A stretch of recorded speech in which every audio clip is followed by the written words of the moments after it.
Welcome to History at Sir Graham Balfour School. My name is Mr. Martin. I'm one of the A-level teachers at Sir Graham Balfour who helps deliver the A-level course over the 2 years. We currently follow the EdXL course looking at 4 units. Unit 1 is our English study looking at Stuart England. Unit 2 is our European study looking at the Russian Revolution. Unit 3 looks at civil rights and race relations in the USA and is our world study. And the fourth element of the course is what we call our historical inquiry. The presentation that you'll look through will hopefully answer some of your questions and give you a bit more detail about what A-level history is like at Sir Graham Balfour, and I've included my email at the end if you'd like to contact me and for any further information. Why study history? Well, perhaps because it's one of the greatest academic disciplines that exist, or maybe just I'm a little bit biased there. But what history does do is it develops a large range of key skills, and you can see these on the screen: critical reasoning, analytical skills, the ability to construct an argument, selecting and deploying key information, communication skills such as negotiation, questioning and summarizing. It also allows you to gain a huge range of knowledge about the world that we live in. It creates plenty of further education opportunities as it shows your dedication to an academic subject, makes you attracted to a wide range of employers, helps you understand the world we live in today, not only by understanding and developing your contextual knowledge, but by being able to compare it with events that have gone on in the past. Hopefully you find it interesting.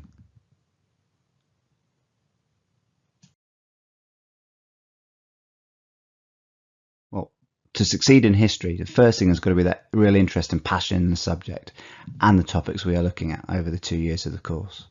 Discipline and hard work. Ability to communicate fluently, both verbally and in written form. We like to have discussions in the classroom.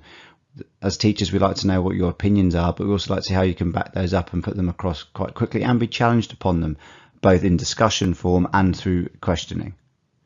Ability to analyse and interpret complex information. We look at historical sources, we look at historical interpretations, and when we're looking at academic writing and trying to get a wider understanding of some of the topics that we look at over the course. The obvious ones here: be well organised, have good attendance and meet your deadlines. Think for yourself. With history, quite often our exam questions are rather open-ended. Therefore you have plenty of room to tackle them however you wish, as long as you can back up your points and your opinions with good historical detail. Reach your own conclusions. And to be fair, history goes a long way supporting other subjects like English and law. We have similar skills and they complement each other's areas of study. And finally, be prepared to read, not only just sort of textbooks, but academic reading. The wider and broader your range of knowledge in the topics we are studying, the greater your understanding, and this will allow you to develop greater arguments and hopefully greater marks in your essays. First and foremost, the course of Balfour aims to develop your passion for history. We want this to be with you for the rest of your life. So we want you to enjoy the topics we study, we want you to enjoy the lessons and the discussions, and we even want you to enjoy the essays and the assessments you take part in. Our course starts in 1625 and ends in 2009 and covers a broad range of content, but looking at that English study, that European study, that worldwide study with contrasting events going on. So it gives you that bigger spectrum, that bigger picture of historical events. We also want to develop your historical skills. We want you to have transferable skills that you can take outside of the A-level and apply in your later life. But always at the core of that is that lifelong and developing that passion for history.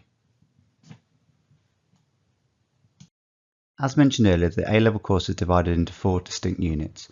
Unit 1, Britain 1625 to 1701, Conflict, Revolution and Settlement. This module explores the concept of divine right and the rise or potential rise of democracy.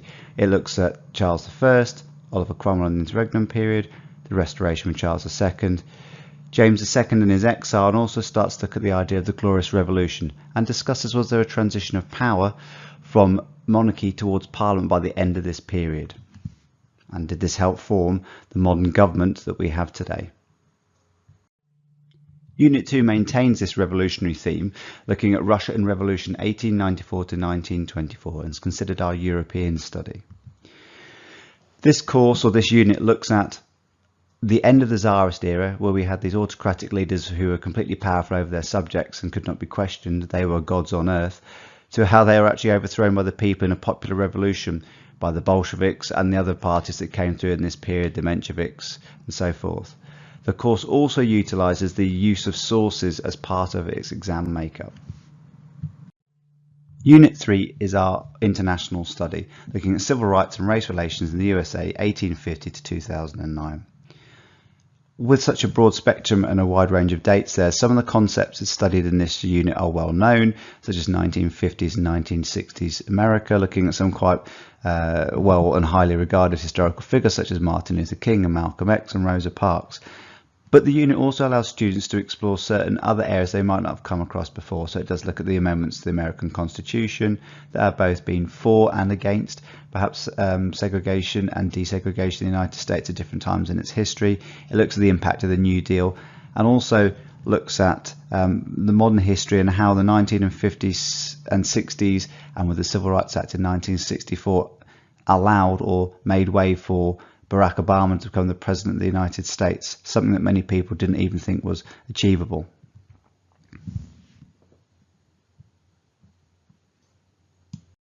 Unit 4 is the final part of the A-level course.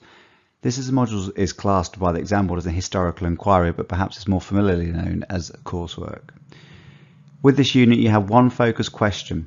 The school has its own question, which is based around the long-term implications and planning of the Holocaust, but students are free, as long as it is achievable, to come up and formulate with their own question and area of study. This allows students to explore historical interpretations and develop their independent research skills. It is a 4,000 word essay. It does really help students develop their literacy and their historical understanding, and also exposes them to look at more historical writing, perhaps, which goes beyond some of that they might see when they're looking at normal historical textbooks. Assessments. As there are 4 units to the course, there are 4 assessment elements itself. Units 1, 2 and 3 are assessed by examinations that you will sit at the end of year 13. They are terminal examinations and there is no AS element to this course. And Unit 4, which is the historical inquiry, is internally marked then externally moderated. Unit 1, which is Britain's 1625 to 1701, as you can see, has a 2 hours and 15 minutes long examination with 3 essay questions, looking at both knowledge and historical interpretations, and is worth 30% of your overall grade. Unit 2, Russian Revolution, 1894 to 1924, has a 1 hour and 30 minute exam with 2 essay questions. One of those looks at knowledge and one incorporates knowledge and source analysis. Unit 3, Civil Rights and Race Relations in the United States, is 2 hours and 15 minutes long with 3 essay questions looking at knowledge and interpretations, and is 30% of your overall course. And then Unit 4, as I said, is externally moderated after being marked in the school and is worth 20% of your overall grade. Thank you for listening to the presentation. If you have any further questions about the course or one of the particular units that you've seen that make up the course, please feel free to email me the address you can see on the screen.